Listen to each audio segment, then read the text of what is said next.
मैंने सबकी सुनी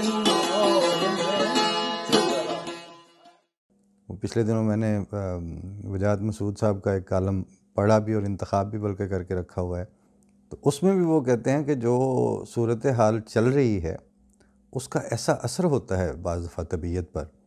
तो वो कहते हैं कि आपने 2-3 दफ़ा से देखा होगा कि मैंने कोई प्रोग्राम अपना कोई कालम नहीं लिखा और 2-3 हफ़्ते ना लिखने के बाद फिर बिलाखिर तो खैर लिखना ही होता है। बाज़ दफ़ा ऐसा होता है कि आपके सामने जो मंज़रनामा चल रहा होता है उसके अंदर जो एक तो उनकी फ्रस्ट्रेशन है और एक उनके गलत फ़ैसले हैं और एक उनकी डंग टपाऊ अप्रोच होती है। उसके साथ साथ आप जब ऑन लुकर के तौर पर उस चीज़ को देख रहे हैं तो जैसे बहुत घटिया और फजूल खिलाड़ी को देखते हुए तबीयत स्टेडियम में बैठे हुए तमाशाइयों की भी ख़राब हो जाती है।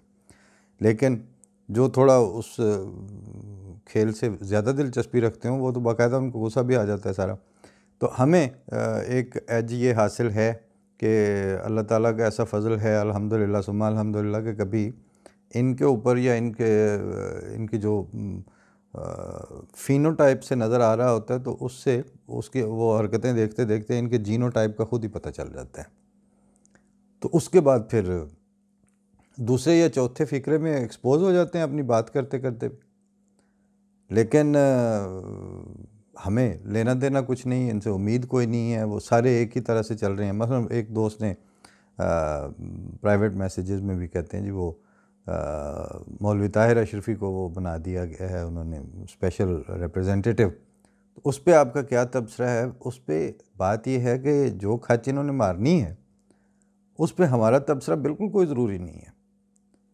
ये तो जिन्होंने बनाया है अगर उनको ख़ुद शर्म भी नहीं आ रही और वो इस बात पे उनको नदामत भी कोई नहीं है तो हमारा क्या लेना देना उनसे। वो जिन्ना खादियाँ गाजरां ढिड उन्हां दे पीड़ एक, और दूसरी वो पंजाबी में भी किसी ने कहा है कि जाके पूछ लो मजनू दे मापियां तो, गालबन वारिस शाह का मिसरा है कि जाके पूछ लो मजनू दे मापियां तो जड़ियाँ खट्टियाँ उस खवाइयां। ये अगर किसी जोगे होते या इन्होंने कोई रिप्रेजेंटेशन का हक़ अदा करना होता या इनके अंदर संजीदगी की या इखलास की या उनके जो वो रसूलुल्लाह सल्लल्लाहु अलैहि वसल्लम के साथ मुखलिस नहीं है, इमरान खान के साथ उन्होंने कहाँ से मुखलिस हो जाना है।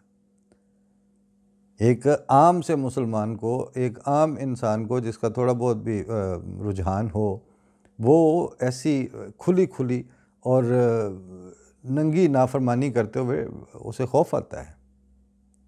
लेकिन ये जो है वो इनको चूँकि वो सर्टिफाइड मेंबर रसूल इनको अता हुआ है, पता नहीं आज़ सल्लल्लाहु अलैहि वसल्लम वाले मेंबर की तो ये नुमाइंदगी का हक़ ना अदा कर रहे हैं, ना उसके अहलियत रखते हैं, ना साबित होता है किसी बात से।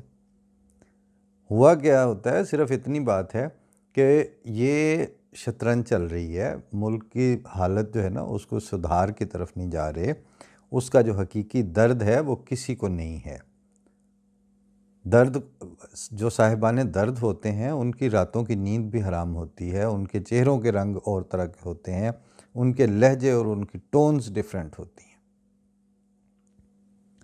ये तो है कि उसने प्यादा आगे किया है तो मैं ऐसे करूँगा, मैं तोप लेके आऊँगा, मैं घोड़ा लेके आऊँगा।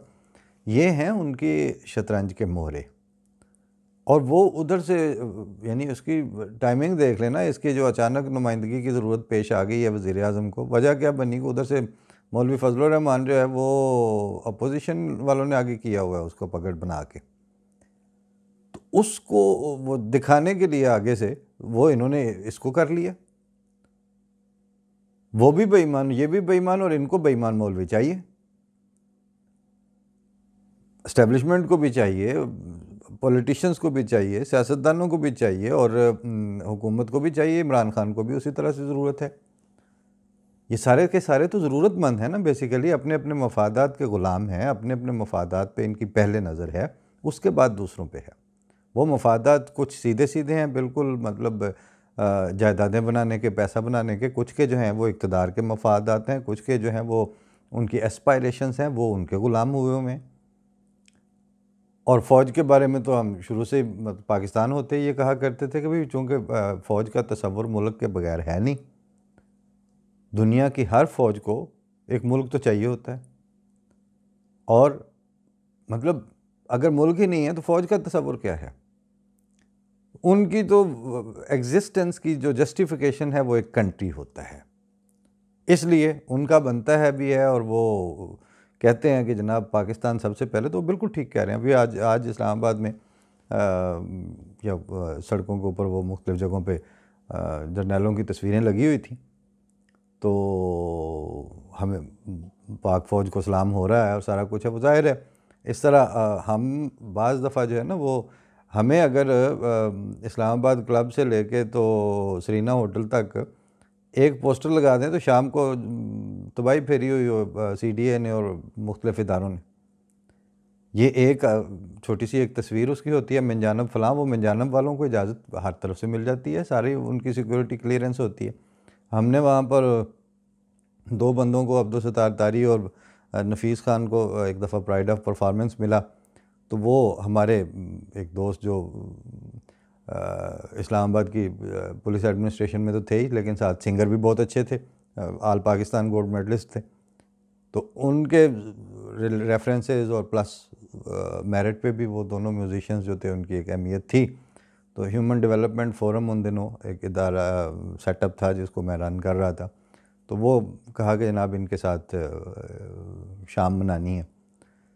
तो यही SCCP जो आजकल मुसीबत बनी हुई है, जो securities exchange commission of Pakistan, जहाँ जिसका डायरेक्टर जो है वो शुमाली इलाका जात को चला गया था बग़ैर घर वालों को बताए, और फ़ोन उसका ऑफ मिल रहा था, तो 4-6 दिन के बाद वो बरामद हो गया। तो ये बिल्डिंग उस वक्त होती थी ब्लू एरिया में सामने, तो इसका हाल ज़्यादा अच्छा था, अब भी शायद बहुत अच्छा है। तो हमने ये हाल शाल बुक करके उसके बाद डिस्ट्रिक्ट एडमिनिस्ट्रेशन और यानी DC इस्लामाबाद और एडिशनल IG स्पेशल ब्रांच और ये 3-4 जो इदारे थे, उनकी क्लियरेंस एक ऐसे इनडोर फंक्शन के लिए कि जिस इनडोर फंक्शन में ऐसे 2 आदमियों के साथ हम उसको सेलिब्रेट कर रहे हैं जिनको 2 दिन पहले ईवान सदर में प्राइड ऑफ परफॉर्मेंस दिया जा रहा है, और वो दुनिया के मतलब अब्दुल-सत्तार तारी जो है वो तो अमेरिका की 3-4 यूनिवर्सिटियों में म्यूज़िक के उस्ताद भी हैं, शायद प्रोफेसर या अच्छे लेवल पे। नफीस हसन खान नापा के नेशनल परफॉर्मिंग आर्ट्स जो हैं उसके वो थे। दोनों नॉन एस्टेब्लिश्ड आइकन्स हैं उनके अपने जमालियात की फील्ड के, पाकिस्तान के। उनके साथ हमारा जो ह्यूमन डेवलपमेंट फोरम था वो शाम मनाने जा रहा है, और अच्छे सीनियर लोग रेडियो के, TV के, बाकी वॉक ऑफ लाइफ के, वो सारे उसमें मौजूद हैं, और लोग 250-300 की गैदरिंग है। उसकी जिस वक्त हमें परमिशन लेनी थी तो 4-5 दिन में लग पता गया DC ऑफिस है तो वहाँ से जी फ़लाँ से कहलवाएं, उधर से जाके ख़ुद मिले, हाँ जी ये कौन है, इसको स्पॉन्सर कौन कर रहा है, अच्छा जी जैज़ वालों ने आपको स्पॉन्सर दिया, तो कैसे दे दिया है आपका, लगे मैं आखिर मर्जी के। तो कई रेफरेंसेस, और उसके बाद 4-5वें दिन चूँकि हमने डेट भी क्लोज़ रखी हुई थी, 4-5वें दिन जाके हमें, तो वो अभी भी शायद पाकिस्तान में कहीं कागजात में वो कागज़ महफूज पड़ा होगा कि वो एडिशनल IG स्पेशल ब्रांच का और डिप्टी कमिश्नर का, डिस्ट्रिक्ट मजिस्ट्रेट इस्लामाबाद यानी DC, उनका तरफ से ख़त आया खाकसार के नाम कि जी आपको फ़लाँ फ़लाँ वक्त ये उसकी इजाज़त दी जाती है, copy to additional IG, copy to intelligence branch और फ़लाँ। इतने से काम के लिए हमें इस तरह की स्क्रूटनी से, जो आम आदमी होता है ना, उसको इस तरह गुजरना पड़ता है। क्यों? हम उस उस लेवल पे जो शतरंज चल रही होती है, हम ना उसके खेलने वाले हैं ना उसका मोहरा बनने वाले हैं। अगर हम मूवर नहीं हैं तो हम फिर उनके प्यादे भी नहीं हैं।